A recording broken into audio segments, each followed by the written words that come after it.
नमस्कार मित्रांनो, मी नागेश गावी आपल्या चॅनलवर तुम्हा सर्वांचं स्वागत आहे. तर मित्रांनो, शेळ्यांसाठी आपण वेगवेगळा भाजीपाला देत असतो. यामध्ये वांगी, टमाटे, पालक जो भाजीपाला आपल्याला बाजारामध्ये कमी पैशामध्ये मिळेल तो आपण शेळ्यांना भाजीपाला देत असतो.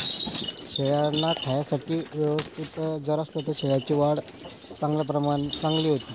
तसेच होणारे पिल्लंही सशक्त आणि स्ट्रॉंग तयार होतात.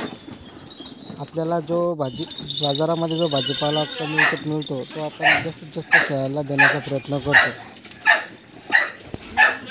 शेळ्यांना जर पोषक आणि चांगले जर खायला मिळाले तर शेळीचं दुधाचं प्रमाणही चांगलं राहतं. शेळ्याही तयार चांगल्या होतात आणि शेळ्यांची जी शक्ती असते ती सुद्धा चांगली राहते.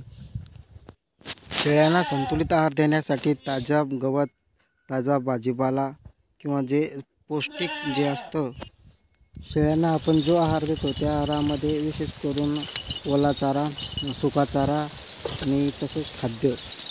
तर सुक्या चाऱ्यामध्ये हरभरा, तूर, सोयाबीन या अशा प्रकारचे भूस आपण देतो आणि ओल्या चाऱ्यामध्ये शेळ्यांना होतं तर जो बाहेरील जे वनस्पतींचा पाला आहेत शेळ्या त्या जास्त आवडीने खातात. त्यामध्ये तूर, काचकुरीचे वेलवर्गीय पाला हा शेळ्यांना सर्वात जास्त आवडतो. पूरक आहारासोबत विविध पदार्थ जे असतात ते आपण दिले गेले पाहिजेत, म्हणजे शेळ्यांची जी क्वालिटी आहे ही एकदम चांगली राहते. शेळ्यांना आपल्या गोठ्यामध्ये चाटण विटा नेहमी ठेवल्या पाहिजेत. चाटण विटामध्ये जे मिनरल, मिक्सचर, खनिजे वगैरे जे असतात ते परिपूर्ण प्रमाणामध्ये शेळ्यांना आपल्याला खायला भेटतात. शेळ्यांना पिण्यासाठी एकदम स्वच्छ पाणी ठेवले गेले पाहिजेत. आपण ज्या भांड्यामध्ये पाणी शेळ्यांना टाकतो ते भांडे नेहमीच स्वच्छ केले पाहिजेत. शेळ्यांना स्वच्छ पाणी जास्त प्यायला आवडते. यामध्ये शेळ्यांना आता मागच्या वेळेस मी तुम्हाला टमाटे, गोबी आणि वांगी यांचे व्हिडिओ सुद्धा यूट्यूबला टाकलेले आहेत, मिक्स करून टाकलेले आहेत. बघू शकता शेळ्या किती आवडीने खातात. जास्त हिरवा जर खाल्लं तर शेळ्यांना संडास लागण्याची भीती असते, म्हणून त्यामध्ये थोडंफार कुटार मिक्स करून आपण ते देतो. शेळ्यांना पालक, टमाटो आपण देतो. पालकामध्ये काय असतं, कॅल्शियम, मॅग्नेशियम, लोह तसेच लोहासोबत व्हिटॅमिन ए आणि सीचे प्रमाण आढळून येते. बघा शेळ्या कशा आवडीने टमाटे आणि पालक खात आहेत.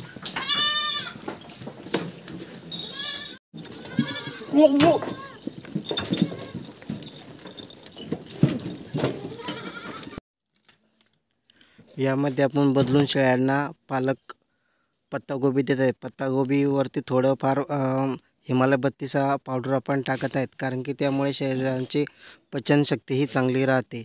कारण की अशा भाजीपाल्याने शेळ्यांना संडास लागण्याची भीती जास्त राहते.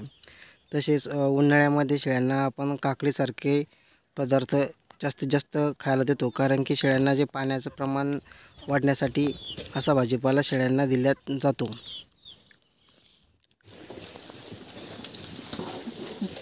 तसेच यामध्ये सध्या आपण शेळ्यांना पालक आणि गाशीफळ, डांगर याची भाजी दिलेली आहेत आणि सोबत सोयाबीनचं भूस त्यामध्ये टाकलेले आहेत. कारण की काय होतं, दोन्ही मिक्स दिल्यानंतर शेळ्यांना पचनशक्ती शेळ्यांची चांगली राहते. तर त्यामुळे आपण शेळ्यांना असे मिक्स करून कुटरासोबत मिक्स करून असा भाजीपाला देतो. यामध्ये बघा आता आपण टमाटे, वांगे, सोयाबीनचं भूस आणि थोडंफार पेरू, 1-2 तुरळक ठिकाणी पेरू टाकलेला आहे. तर यामुळे काय होतं, शेळ्यांची तब्येतही चांगली बनते. शेळ्या कमी याच्यात लवकर फुगतात आणि आपली मेहनतही कमी होतो. मी शक्यतो जास्तीत जास्त शेळ्यांना भाजीपाला देण्याचा प्रयत्न करतो, कारण की शेळ्या ह्या त्यामुळेच चांगल्या तयार होतात.